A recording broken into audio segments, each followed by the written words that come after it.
अब तक कहानी के पहले भाग में आपने सुना कि कैसे जब रिंकी और सचिव जी पार्क में मिल रहे थे तो भूषण ने एक लड़के से उनका फोटो खिंचवा दिया था। अब आगे, लेकिन आगे बढ़ने से पहले एक लाइक कर दीजिए। अरे ये कौन था?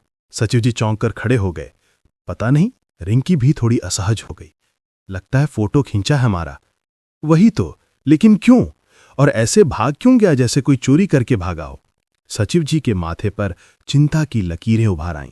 उनके शहरी दिमाग में हजार तरह की आशंकाएं दौड़ने लगीं। रिंकी ने माहौल को हल्का करने की कोशिश की। अरे सचिव जी, आप ज्यादा मत सोचिए। गांव में लड़का लड़की का ऐसे अकेले में मिलना बतियाना बहुत ही दुर्लभ चीज है। हो सकता है उसे अचंभा हुआ हो तो बस फोटो खींच लिया होगा। आजकल के बच्चों को हर चीज का फोटो खींचने की आदत जो है। लेकिन अभिषेक को रिंकी की बात से तसल्ली नहीं मिली। उन्हें उस लड़के के भागने के अंदाज में कुछ और ही नजर आया था। नहीं, ये इतना सीधा मामला नहीं लग रहा। मुझे इसमें किसी साजिश की बू आ रही है। आप भी थोड़ा चौकन्ना रहिएगा। सचिव जी का दिल कह रहा था कि ये छोटी सी घटना किसी आने वाले तूफान का संकेत है। अगली सुबह जब सचिव जी पंचायत भवन पहुंचे तो वहां का माहौल रोज जैसा नहीं था। आज दफ्तर में एक अजीब सी चहक थी। भूषण, विनोद और माधव, जो अक्सर मुंह लटकाए या किसी की बुराई करते पाए जाते थे, आज खुशी से खिलखिला रहे थे। उनकी हंसी में एक रहस्यमयी खनक थी जो सचिव जी के कानों में खटक रही थी। भूषण अपनी कुर्सी पर किसी राजा की तरह बैठा था और विनोद को अपने एक किस्सा सुना रहा था। विनोद, अब हमरा भी बुढ़ापा आ रहा है। कल का बताएं, आनंद मोहन भैया के घर गए। उनके यहां सोलर पैनल लगाने का कागज लेना था। हम अंदर गए और सीधे उनके कमरे में जाकर मस्त लेट गए। जब आनंद मोहन भैया आवाज लगाए, अरे भूषण भैया, क्या कर रहे हैं, तब याद आया कि हम तो कागज लेने आए थे।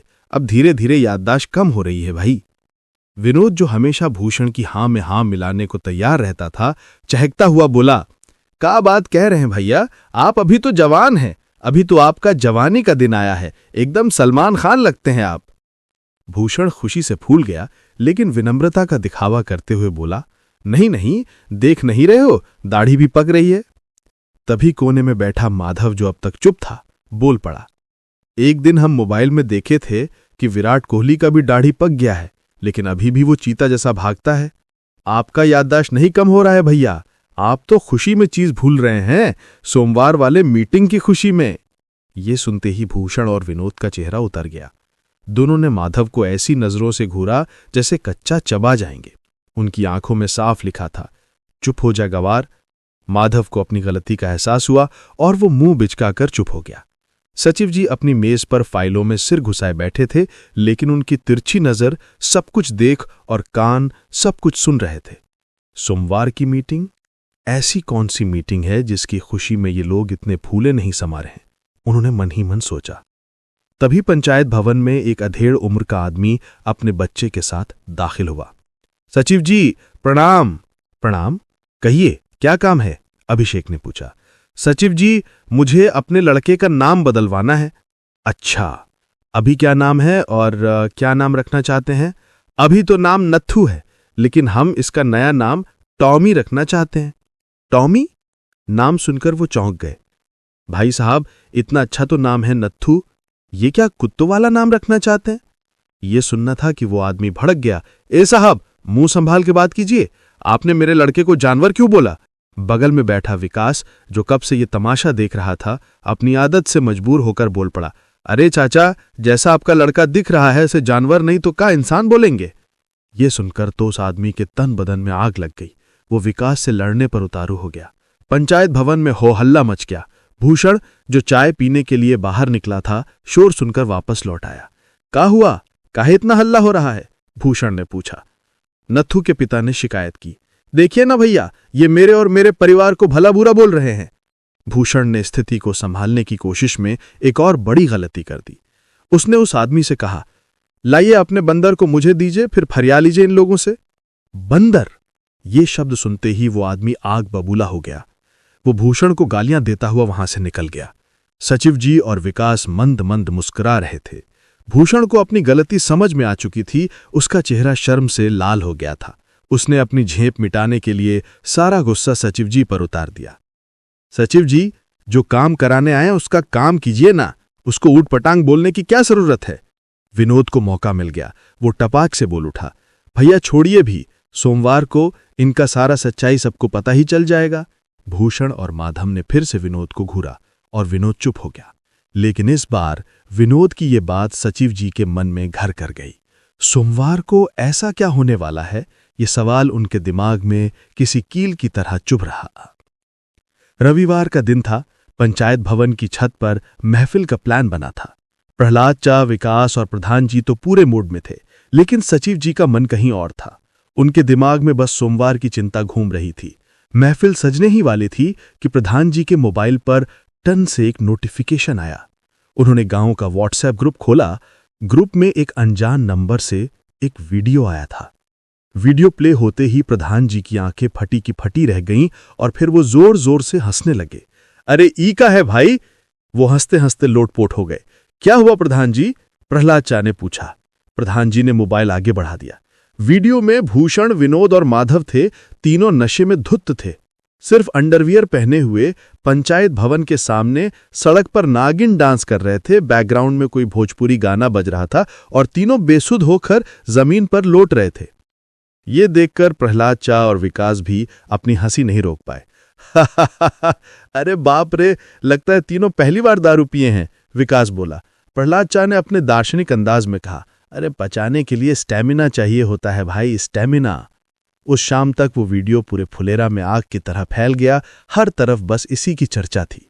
भूषण के एक करीबी ने जब फोन करके उसे ये बात बताई तो भूषण के पैरों तले जमीन खिसक गई।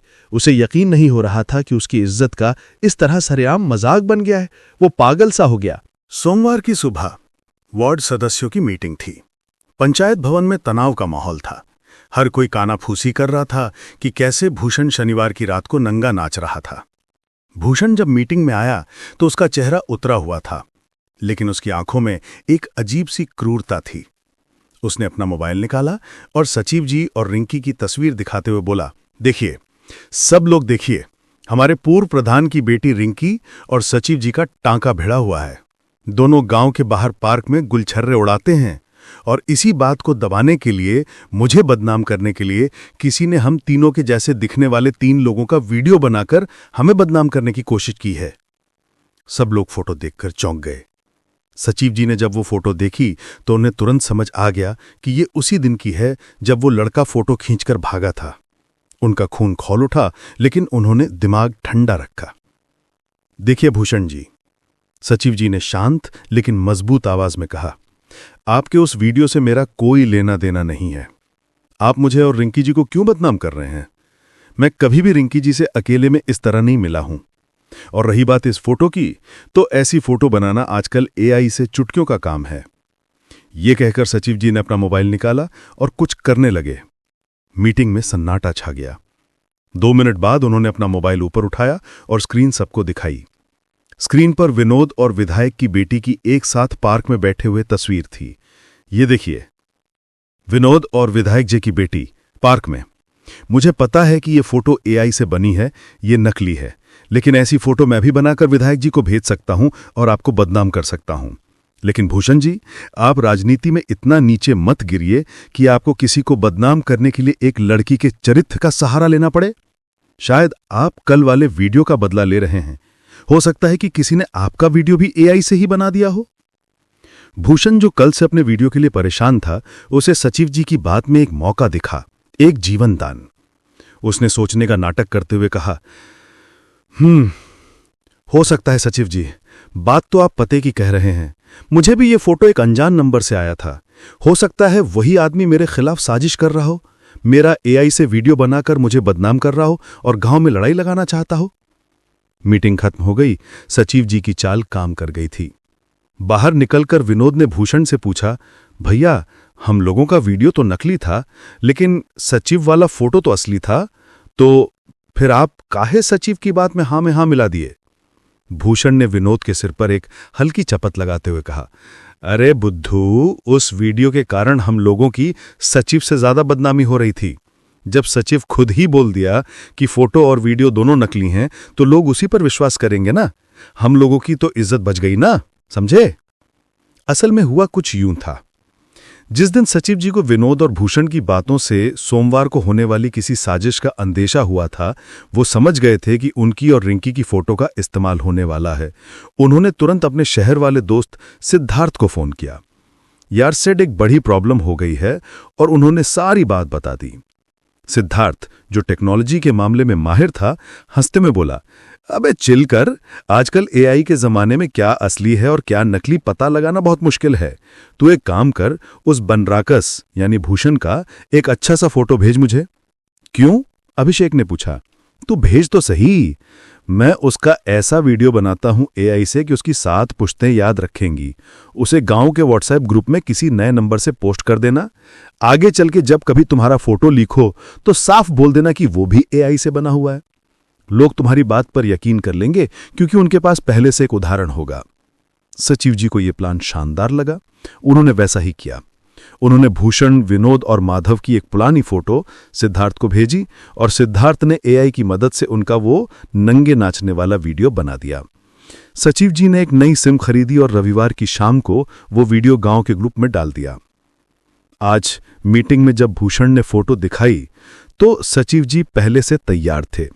उन्होंने न सिर्फ खुद को और रिंकी को बचाया, बल्कि भूषण को उसी के जाल में ऐसा फंसाया कि वो अपनी इज्जत बचाने के लिए खुद ही ये मानने पर मजबूर हो गया कि सचिव जी की फोटो नकली है। अगर आपको कहानी पसंद आया तो एक लाइक कर दीजिए, साथ में एक बढ़िया सा कमेंट। धन्यवाद।